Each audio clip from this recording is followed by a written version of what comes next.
Bonjour et bienvenue sur la chaîne du chasseur d'étoiles de midi, chaîne de réflexion et d'humour sur les 12 coups de midi. Jean-Luc Reichmann avait mis son blouson qu'il aime bien, la maîtresse de midi, 484 000 et des poussières. Normalement, aujourd'hui, elle fait un coup de maître. Donc voilà, l'avant-dernier sourire de la maîtresse de midi. Au coup d'envoi la question, quel célèbre lieu parisien accueille l'arrivée du Tour de France chaque année, bien sûr, sur les Champs-Élysées. Je ne vous cache pas qu'aujourd'hui, la météo n'est pas très clémente.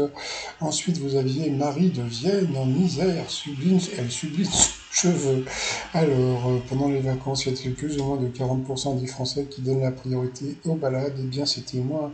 Ensuite, vous aviez Patrick de Martinez sur Roll. Alors, avec qui Slimane célèbre-t-il l'amitié dans son titre chez toi? Donc, c'était avec Claudio Capéo, il est passé à l'orange. Ensuite, vous aviez Payal, qu'on surnomme Paypal. Non, je dis quoi, je dis n'importe quoi. Le 3 avril dernier, par quoi a été remplacé l'oiseau bleu de Twitter? Eh bien, c'était par un chien chez une histoire de bonne compte. Ensuite, quelle étendue d'eau borde l'île Dieu? Eh bien, c'était l'océan Atlantique. Ensuite, Jean-Luc Reichmann a eu droit à un beau dessin de Martha, qui est une fan de Jean-Luc Reichmann. Après, vous avez une question de Nolan. Alors, le petit garçon, qu'est-ce qu'il a posé comme question? Quel objet créé durant la préhistoire appelle-t-on un biface? Eh bien, c'était un outil en pierre taillée. Ensuite, selon la légende, à quelle femme de la Lycurgus doit-elle son nom? Eh bien, c'était la belle-sœur du créateur, qui doit s'appeler Suzette, mais bon, on ne sait pas qui c'était.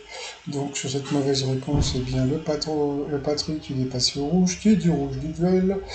Il a pris, je sais plus son prénom, c'est pas grave en duel, qui est tombé sur une question qui était pas évidente. Qu'a dû faire le cosmonaute Alexis Leonov, le premier homme à réaliser une sortie dans l'espace pour s'en sortir indemne? Eh bien, Eladi se détacha de la fusée. Eh bien, pas du tout. Eh bien, Jérôme avait trouvé la réponse. Il a ouvert sa combinaison.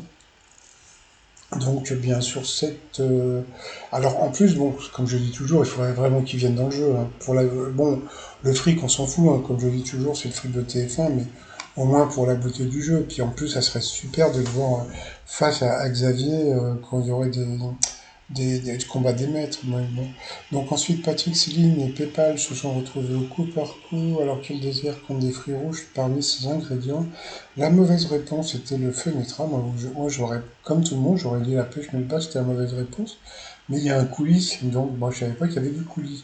Ensuite, quel personnage de fiction est milliardaire? La mauvaise réponse, eh bien, c'était Bruce Banner. Donc sur cette question, il est passé au rouge. Qui dit rouge dit duel. Il a pris Paypal en duel. Sauf que qu'est-ce qu'ils ont fait? Ils ont envoyé la pupube. Bon, allez, comme c'est la pupube, le t-shirt, je vais me baigner, voilà, pour les femmes de chouchou sur le site trotsmignon.com. Allez, on revient après la pub. Allez, retour de pub, et il pleut en plus à Paris. Alors, la question, c'était qui a réalisé Nikita, Léon et Loussaï. Donc, bien sûr, c'était Luc Besson. Ensuite, par rapport au coup fatal, alors c'est parti entre Payal et Céline. Donc, voilà, dans un film de KPDP de 1952, quel personnage joué par Gérard Philippe est surnommé la Tulipe? Donc, bien sûr, c'était Fanfan.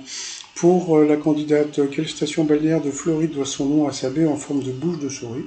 Ça, c'était une question qui était super dure. J'ai trouvé que c'était pas très sympa de la production de lui mettre ce genre de questions. Après, comment s'appelle le pintado quand il est âgé de plus de 3 ans? C'était la pintade. Ensuite, en argot, quelle figure de jeu de cartes est appelée le larbin? C'était le valet. Au taekwondo, de quelle couleur est le dobok? Elle a dit blanc, c'était noir, au contraire, je sais plus. Mais bon, comme on peut voir, la pauvre, elle avait que des questions difficiles.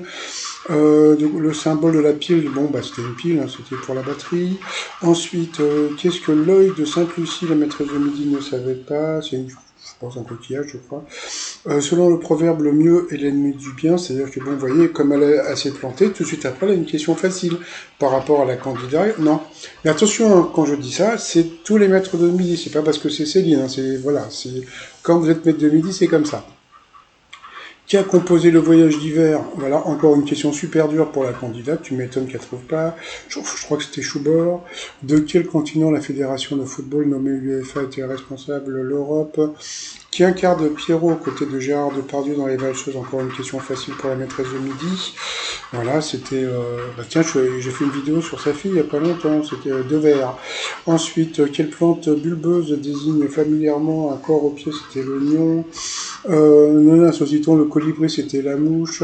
Qu'est-ce que le coulommiers originaire de la ville du même nom, elle a trouvé? C'était le fromage. Qui est le jeune maître de Snoopy? La maîtresse de midi n'a pas trouvé, pourtant c'était facile, c'était Charlie Brown. Quel art a fait la réputation de Marc Vera? Elle n'a pas trouvé, pourtant c'est facile, c'était la cuisine. Toujours pour elle, à quelle couleur fait référence l'adjectif outre-mer? Bah, bleu. Donc là, elle a trouvé la question facile. Après, de quelle émission télé Estelle Dozin et Gilbert sont-ils les experts en amour? Je sais pas et je m'en fous. Et ben voilà, donc sur cette mauvaise réponse, elle a été éliminée, voilà. Et puis voilà, maîtresse de midi. Alors j'aime bien parce que bon, alors heureusement qu'elle part parce que franchement, de crier et au-delà, bon, et franchement, bon, quand on voit que la candidate elle a des questions beaucoup plus dures, je trouve qu'on ferme sa petite boîte à camembert. Voilà. Allez, c'est parti. Sinon pour le coup de maître. Alors aujourd'hui, c'était cadeau de la maison, selon une expression que fait-on avec les violons pour se mettre d'accord. Donc bien sûr, on les accorde. Première question facile. Ensuite, Hervé Christiani. Ah oui, tiens, oui, parce qu'il est décédé, parce qu'il y a des gens qui ne le savent pas. En 80, Hervé Christiani chantait Il est libre Max. Ensuite, en France, qui choisit le Premier ministre? Encore une question de bébé, donc bien sûr, c'était le président. Quel animal transfait la dingue? Donc, bien sûr, c'était le moumou, le stitique, le moustique, et à la fin, alors, en cuisine, que fait-on quand on brille d'une volaille avant de la faire cuire? Alors ça m'a fait beaucoup rire. Parce que bon, comme vous le savez, elle est très forte en cuisine. Et puis bon, là, alors, ça c'est une remarque que j'ai vue là sur les commentaires, là, sur les vidéos. Souvent, elle fait genre, c'est dur comme question, etc. Bon, bien sûr, c'était en ficelle. Donc voilà, ça a été cadeau de la maison. Ils lui ont filé 10 000 balles. Quoi. Bon, ils lui ont donné que 5 000 euros. Voilà, c'était le dernier cadeau de la maison pour Céline, puisque c'est terminé.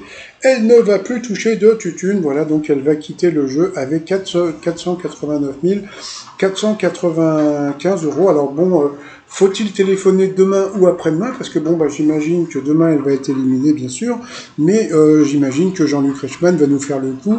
Vous avez encore jusqu'à demain pour téléphoner, vous voyez, pour gonfler un peu. C'est-à-dire que avec tous les appels, ça se trouve, il va y avoir 200 000 euros d'appels. Hein, ça, on n'en sait rien. Hein. Donc, vu qu'il y a à peu près 3 millions de personnes, si vous calculez genre même 10 ou 20% des gens qui téléphonent, ils se font des couilles en or avec les appels. Hein. Donc, bon, voilà. Mais bon, j'avais téléphoné à la société qui gère. Ils n'ont jamais voulu me répondre pour savoir combien il y avait d'argent qui était récolté après à chaque fois. Mais bon, ils n'ont pas voulu. Bon, par rapport à l'étoile mystérieuse, bon, comme elle a trouvé le truc, eh bien, elle est partie sur Mika.